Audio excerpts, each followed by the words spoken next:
Then and now are 4 communities of Greater West Bloomfield, Michigan, dedicated to Betty Bradbury.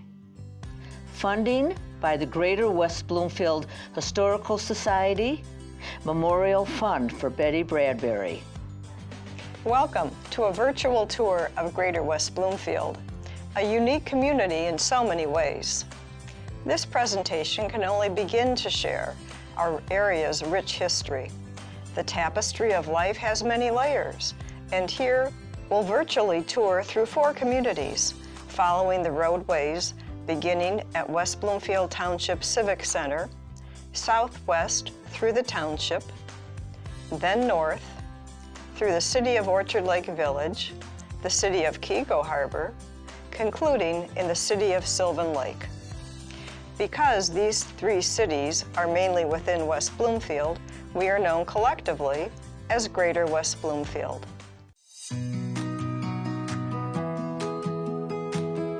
Before we get moving, let's step back for a broader view to identify where we are in Oakland County in the state of Michigan.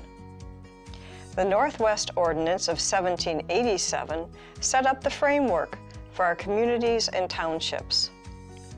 By 1833, the 36-square-mile township of West Bloomfield was formed, with the boundaries at Hagerty, 14 Mile, Inkster, and a portion of Coulee Lake Road. With 25 lakes covering 14% of the area, we have more lakes and ponds than any other township in the United States, except one in Minnesota. We begin our virtual tour from the West Bloomfield Township Civic Center complex at West Bloomfield Park's Recreation Activity Center, with the library, town hall, and police department close by. Each of these 3 buildings has been expanded to provide excellent services to roughly 66,000 residents today. The Civic Center first opened in 1989. As we travel Walnut Lake Road from the east side of Orchard Lake Road west to Drake Road, we see 7 synagogues, churches, and congregations who interact and work together, illustrating religious diversity in West Bloomfield. West Bloomfield was a farming community from the 1830s well into the mid-20th century. This 1930 map shows large tracts of farmland. In West Bloomfield by 1938, there were 10 subdivisions. The 1960s through 1990s saw significant development. Only a few farmhouses remain today, like these 3 on Walnut Lake Road, now surrounded by subdivisions. Traveling further west, we see the large Shenandoah Country Club. The golf course is one of 7 golf courses that have existed in the West Bloomfield area. This club, now private, has one of Michigan's largest ballrooms and includes a Chaldean Cultural Center, highlighting their history with exhibits. Just west, on the southeast corner of Drake and Walnut Lake Roads, stood the Stainless Ware Factory from 1939 until 1959, when it burned. They produced quality pots and pans for Sears and Macy's, along with auto parts. During World War II, 700 to 800 men and women worked to produce mess kits and machine parts for Sherman tanks. Today, Rite Aid is in the same location. Traveling south to the corner at 6600 West Maple Road is the Jewish Community Center of Metropolitan Detroit, known as the JCC. It is the largest in North America. It began as a satellite of the Oak Park Center with groundbreaking in 1973. In 1976, the JCC hosted the Jewish Community Center of Metropolitan Detroit's annual book fair, a community-wide cultural and literary event attracting more than 20,000. This is the oldest and largest book fair in the nation. In 1984, America's first freestanding Holocaust Museum opened in the JCC, including the unique feature of survivors sharing their story with tour groups. The museum relocated to a new facility in Farmington Hills a few years later. In 2011, the Berman Center for the Performing Arts opened with a 600-seat, state-of-the-art performing arts center. West Bloomfield has world-class medical facilities, including Henry Ford West Bloomfield facilities and Beaumont Medical Center. Looking across to the south at 6777 West Maple Road, a facility first opened in 1975 as Ford Hospital West Bloomfield Center. In 1980, the Henry Ford Hospital Maple Grove, an outpatient adolescent program for chemical dependency services, opened at the back of the campus. 2009 saw the opening of the Henry Ford West Bloomfield Hospital with 191 private beds, 30 private emergency beds, and certified as a Level 3 trauma center and certified primary stroke center. With 2,300 team members and over 300 volunteers, the hospital is the township's largest employer. The lakes and natural beauty of the area has always attracted people. Indian paths are included in the 1817 area map. Today, Northwestern Highway at Orchard Lake Road and 14 Mile Road is thought of as the gateway to West Bloomfield for people coming from Detroit. The stone front garage served as a traveler's landmark until it was destroyed by a 1976 tornado. Fast forward to 2017, to improve traffic flow and help reduce congestion, a roundabout was added, and the 5-lane Orchard Lake Road became a 4-lane boulevard from Northwestern Highway to Maple Road. A landscape streetscape was installed a couple of years later. Moving north on Orchard Lake Road to the Walnut Lake Road intersection, we see fairly new development. In the last half of the 19th century, almost all of West Bloomfield land was farmed, which continued well into the 20th century. On this southeast corner, we saw sheep graze into the late 1980s on an open parcel of land. This was the last remnant of sheep farming in West Bloomfield, once so prevalent. Then, almost every farmer was engaged in sheep raising, with 13 times more sheep than people. In 1880, the wool produced was almost 40,000 pounds. Apple growing was the other large farm crop. In 1880, there were 859 acres devoted to apple growing. Here, on the northwest corner of Orchard Lake and Walnut Lake Roads, was Green Farm. They grew apples and sold them at a stand here on the corner until the 1960s. An illustrated children's book about apples from orchard to market was written by Mary Moore Green in 1960, who lived on an apple farm that had been in the family for over 100 years.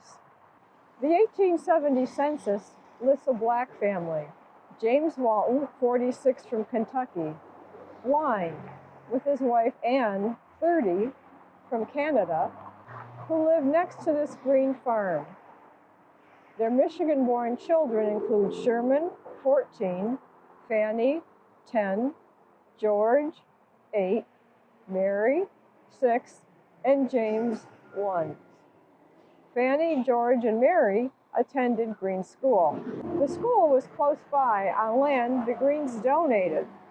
Later, Green School was rebuilt on Walnut Lake Road and is now known as Chico Elementary. James was most likely a laborer on the Green farm. Prior, he enlisted as a free man in Detroit, served 3 years in the Civil War, and spent his final years in the Michigan Soldiers' Home in Grand Rapids. Moving north to 4550 Orchard Lake Road was West Bloomfield Town Hall from 1923 through 1989, seen here in 1997. It was expanded and is now Town Hall Place Senior Living. The first town hall was built in the 1890s as a board building on Pontiac Trail, a few hundred feet west of the Orchard Lake Nature Sanctuary.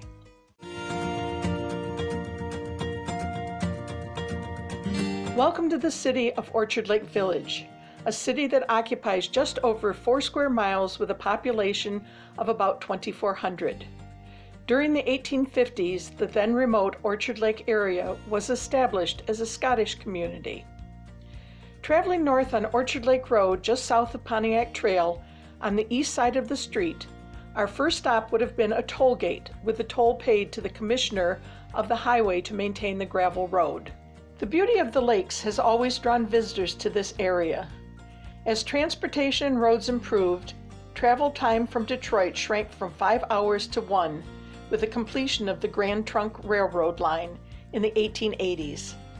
And in the early 1900s, many Detroiters escaped to our lakes on the Detroit United Railway, Orchard Lake being the most popular stop.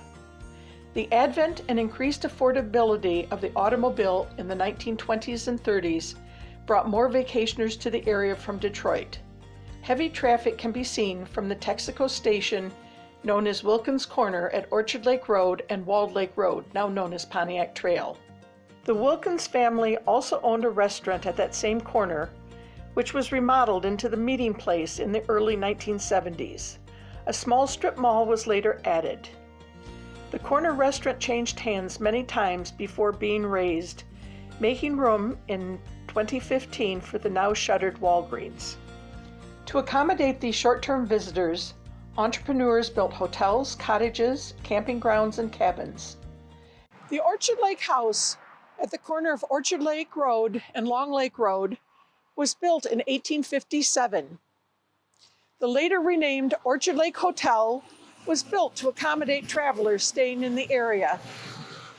The hotel was later redeveloped and repurposed, and in 1929 became the site of the Orchard Lake Village Hall.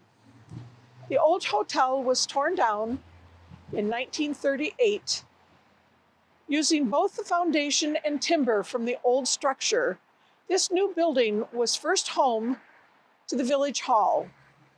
When the new City Hall was built in 1987, it became the Orchard Lake Museum, home of the Greater West Bloomfield Historical Society, serving Orchard Lake, Kego Harbor, Sylvan Lake, and West Bloomfield. By 1928, local leaders spearheaded the effort to be able to write laws and police the burgeoning area. In 1928, the residents voted 92-5 to incorporate as Orchard Lake Village, separating from West Bloomfield Township. Then, in 1964, village residents voted to become a city, now known as the City of Orchard Lake Village. The city surrounds its namesake, Orchard Lake, a kettle lake formed by the glaciers. Traveling north on Orchard Lake Road provides a panoramic view of this 795-acre lake, the second largest and third deepest in Oakland County. Adding the portions of Upper Straits Lake and Cass Lake within the city boundaries, the city of Orchard Lake Village is about 43% underwater.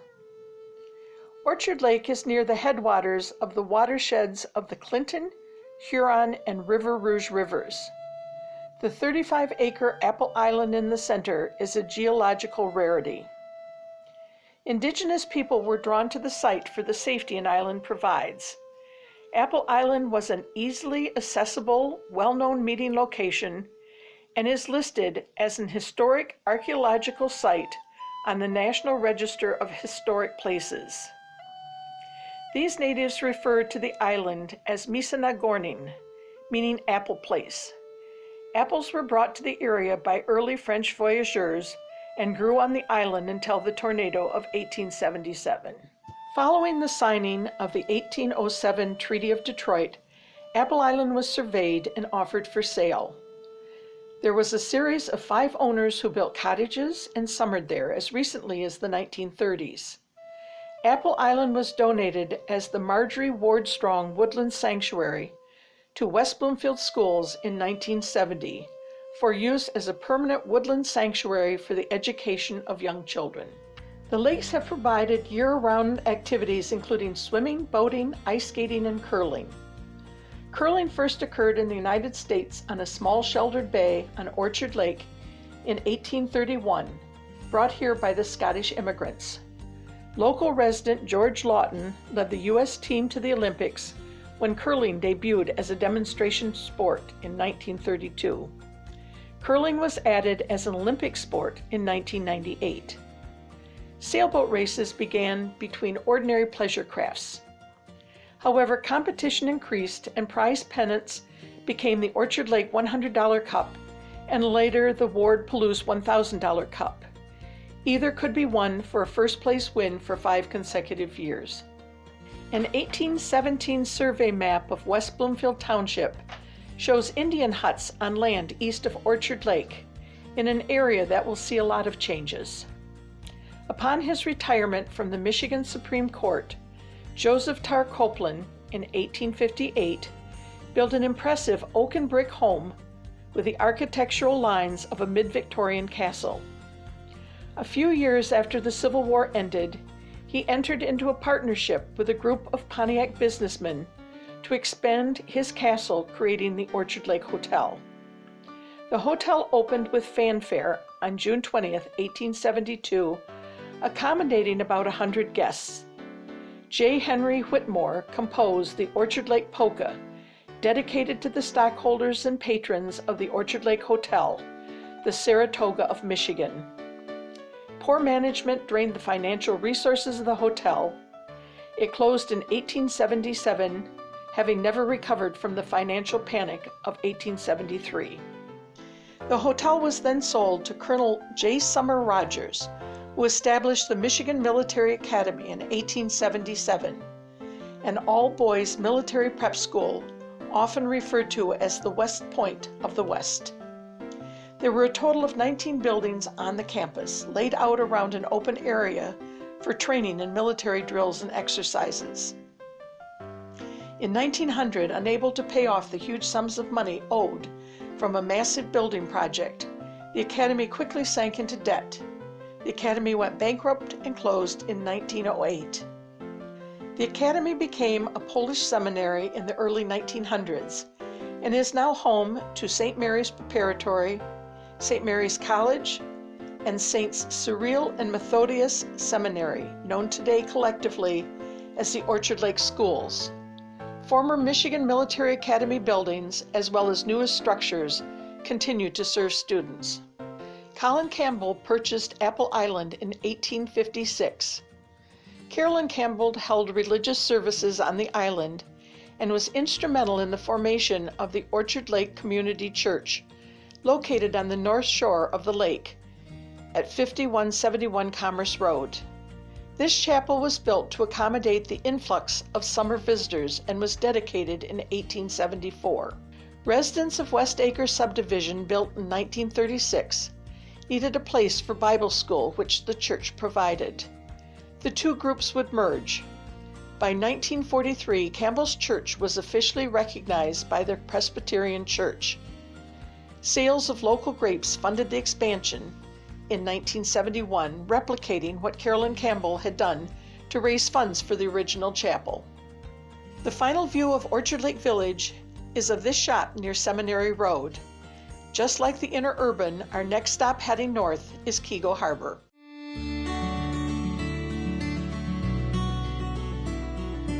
Welcome to the City of Keego Harbor, where people are greeted by welcome signs placed at 3 entrances to the city. The signs were installed around 1995 and recently refurbished by Robin LaFrance, who was recognized for her volunteerism at the 2020 Michigan Week celebration. We enter Kego Harbor continuing north on Orchard Lake Road, using the same American Indian trail that wound around the lakes and became the main route tying the city of Pontiac to the city of Farmington, both boom towns by the early 1800s. There were early settlers in the area in the early 1800s, including the Strongs, Deans, Stouts, Nortons, and Wards. The draw of the 3 lakes, Cass, Sylvan, and Dollar, plus their canals, attracted many people. Rumor has it that this early settlement was first called Tompkins Corner, which has not been confirmed. The city did not get its name until 1912, named by real estate mogul Joseph Sawyer. Kego means fish in Ojibwe. Sawyer took the name from the poem Hiawatha when poet Longfellow referenced, quote, "that slender fish, the Kego." The city of Kego Harbor, with a population of 3,000, is only 0.56 of a square mile and has the only downtown in the entire township. It became a city in 1955. As have most small cities, Kego has had its challenges and ups and downs, yet many of the residents and businesses have been here for many years. Harbor Bar, Tra's Heating and Cooling, M&M Cleaners, and Gino's Restaurant are just a few of the businesses that have been in Kego for 50 years or more. The Backseat Saloon was once an ice house. Located on Orchard Lake Road as the roadway curves east, the Kego Harbor Mobile Home Park will undergo a huge change in the next few years. In the 1920s, 30s, and 40s, the original trailer park offered a summer vacation campground for families with pull-behind trailers and tents. Sometime in the 1950s, it turned into more permanent mobile home sites.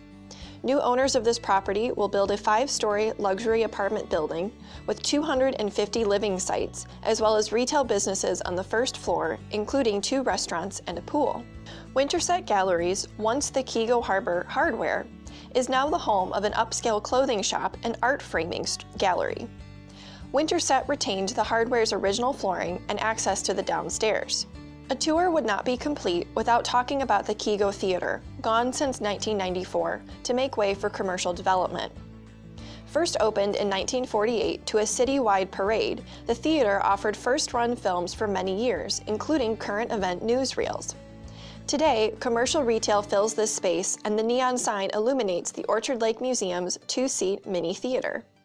Hi, I'm at the City of Keego Harbor's Veterans Memorial, affectionately called The Rock. It's at a fitting place at the intersection of Cass Lake Road and Orchard Lake Roads, which is the center of the City of Keego Harbor. This huge boulder is dedicated in honor of all veterans.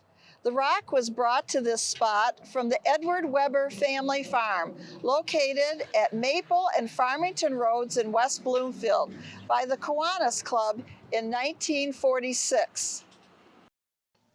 A plaza surrounding the rock was built in 2005 by real estate developer Ivanhoe Huntley, who developed Harbor Village Home Complex. Every Memorial Day and Veterans Day, wreaths are placed in honor of those who gave all, those who served bravely, and those currently serving our country. Traveling north on Cass Lake Road, we see Trinity Methodist Church. The cornerstone for this church was laid in 1927. It continues to serve the religious needs of Kego and beyond, and boasts of having families from 17 different cultures in its congregation. Roosevelt School was built in 1920 to accommodate the growing number of children from Kego Harbor and area farms. It accepted children grades kindergarten through 12th grade until 1955 to 1956, when a new high school was built at Commerce and Orchard Lake Roads. Roosevelt continues to be the largest school still operating in its original building in Oakland County and celebrated its 100th anniversary in 2020. Gino's Italian Restaurant has been the place to go for good food made with family recipes. Gino and his sister Irene continue to be hands-on owners today. Gino's has remained a longtime community supporter. Kego Harbor's City Hall has been in several locations and is now on property owned by Byron Stout in the Evergreen subdivision property off of Cass Lake Road. In 2002, Cass Lake Road was widened and improved with sidewalks, parks, and streetscape lighting. Gone is the notorious big curve and the chronic flooding of the streets. The latest addition to the city, at its north end, is the Magnolia by the Lakes complex. Built in 2014 and 2017, 2 separate buildings offer either assisted living or upscale independent living apartments to seniors. This is Kego's tallest building. 3 pocket parks along Cass Lake Road offer a place to stop and rest when walking into town. They are named in honor of activist Wilma Webb and the Tri-Cities firefighters. Sunset Park offers a view of Cass Lake. The City of Keego Harbor boasts a total of 7 parks within a 10-minute walk of all homes in the city. The Kego Harbor Garden Club maintains the park's flower gardens. Kego Harbor's motto since 1956 has been the heart of the lakes. and now you see why.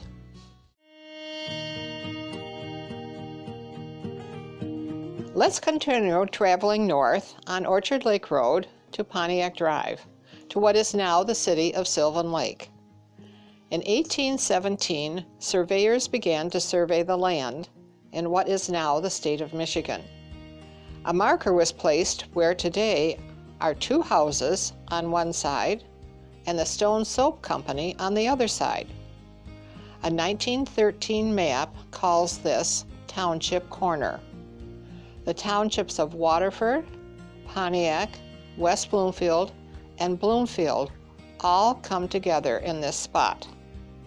The circle on the map shows where the townships come together. 200 years later, in 2017, we commemorate this marker with a Wayside Motor Cities marker panel. Okay, our next stop is Sylvan Lake City Hall. There was a need for a municipal building to house the city activities and equipment and property. Sylvan Lake City Hall was built in 1929. It was designed by Charles Fisher, who also designed Daniel Whitfield School. There was a ramp originally in the back of the building to house the city fire truck and the police car. Today, our City Hall houses our city manager, the treasurer, and the city clerk.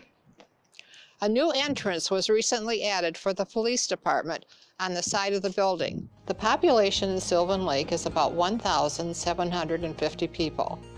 The city covers 1.5 square miles. Sylvan Lake is 485 acres, and Otter Lake is 81 acres, for a total of 566 acres. By 1921, the community had grown sufficiently to be incorporated as a village. On May 31st, Henry Sickle was elected the first president of the village. Detroit Edison was asked to install 50 streetlights. Michigan State Telephone Company was invited to bring in a telephone system. This year, in 2021, Sylvan Lake will celebrate 100 years as a village. In February 1947, the village became the City of Sylvan Lake. The city adopted the slogan, "The prettiest little city in the state of Michigan." That same year, Sylvan Lake residents voted to become part of the Pontiac School District. Across the street from Sylvan Lake City Hall is a new restaurant called Sylvan Table, due to open in the spring of 2021 as a farm-to-table restaurant, with fireplaces for roasting and grilling. 2 Quonset huts grow fresh vegetables on the property. As we travel down Inverness, we will turn left on Pontiac Drive and stop at Memorial Park. In 1942, a sign was erected that listed Sylvan Lake men and women who were serving in World War II.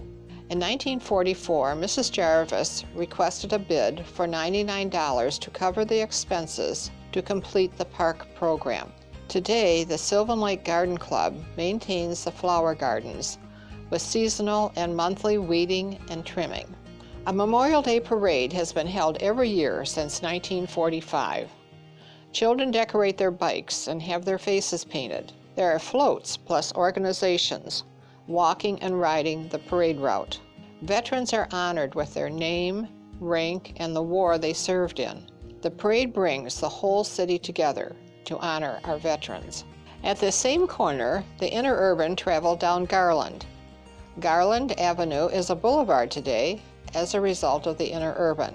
The trolley ran from Pontiac through Sylvan Lake, Kego Harbor, and south on Orchard Lake Road to Farmington, and then southeast on Grand River to Detroit. Merrill B. Mills created the Pontiac and Sylvan Lake Railroad for his patrons to use, which ran from Pontiac to the Sylvan Lake Inn. The trolley ran from 1895 to 1928. For 25 cents, you could leave the hustle and bustle of city life and arrive at the beautiful and serene shores of Sylvan Lake.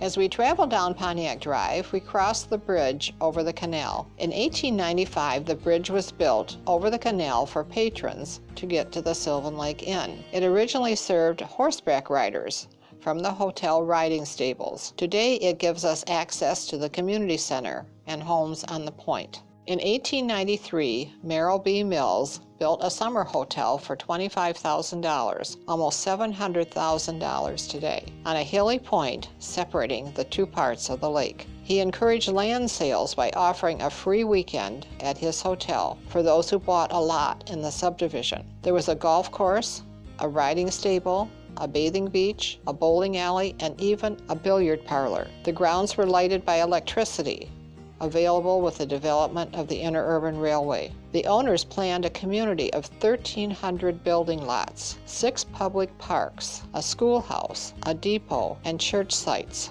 Sadly, in 1903, Sylvan Lake Inn burned down. The Pontiac Daily Press wrote on October 27, 1903, "Dead when it was born and growing stiffer with rigor mortis, and each succeeding year. The Sylvan Lake Inn was cremated today."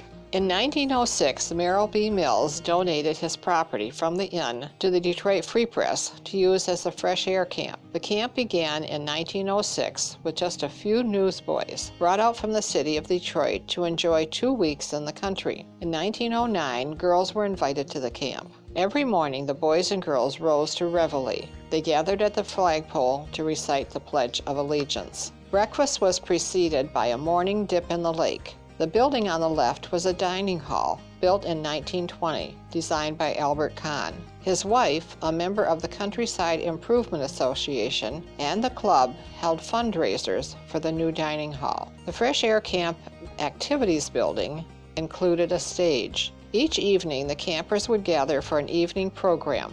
Programs were put on by the campers, counselors, and often by Sylvan Lake residents. Saturday nights, entertainers from Detroit came to perform for the children, including such acts as Red Skelton, Gene Krupa, the Andrews Sisters, and the poet Edgar A. Guest. The Detroit Free Press decided to close the Fresh Air Camp in 1962. They donated the 4-acre property to the city of Sylvan Lake. 2 larger buildings were joined to become our community center in the 1970s. This is our beautiful new Sylvan Lake Community Center, which replaced the aging structure in 2008. The Oakland County Boat Club was formed in 1912. The club was built on pilings and had boat wells under the structure. In 1932, the clubhouse was moved back 70 feet to its present location. Power boats dominated the club until World War II, when sailboats took over with the fuel restrictions. Every Sunday morning in the summer, a cannon would fire, signaling a sailing race. The club was hosted many regattas, sanctioned by the American Powerboat Association. Boat races on Sylvan Lake were popular. The boat club continues to sponsor the annual fireworks display today. In May 1939, Cynthia Mills Cleveland, the daughter of Merrill B. Mills, and her husband, Bruce Cleveland, deeded the land for Ferndale Park to the village of Sylvan Lake. In 1944, $150 was authorized for fill dirt to fill the swampy lands at the park. This photo shows boat canals in the early 1940s. Sherry Houston is playing in the canals before they were dredged and filled. Sylvan Lake Garden Club contributed funds to purchase preschool playground equipment for Ferndale Park. 2 beach ball parties were held to purchase the playground equipment in 2004 and 2005, and to build the bathrooms at the park. All these years, the city of Sylvan Lake has lived up to its motto, the prettiest little city in the state of Michigan. We hope you enjoyed the tour, and if you'd like to know more about the 4 communities, both then and now, please visit us at GWBHS.org. In Memoriam, Betty Bradbury, 1926 to 2016, Orchard Lake resident and 40-year GWBHS volunteer. Betty enjoyed volunteering with GWBHS and sharing local history. She always wished for an approachable local history resource. GWBHS fulfills her wish with this presentation and purchased 25 copies of West Bloomfield and the Tri-Cities by Ron Gay for educational programs, made possible by the Greater West Bloomfield Historical Society Memorial Fund for Betty Bradbury.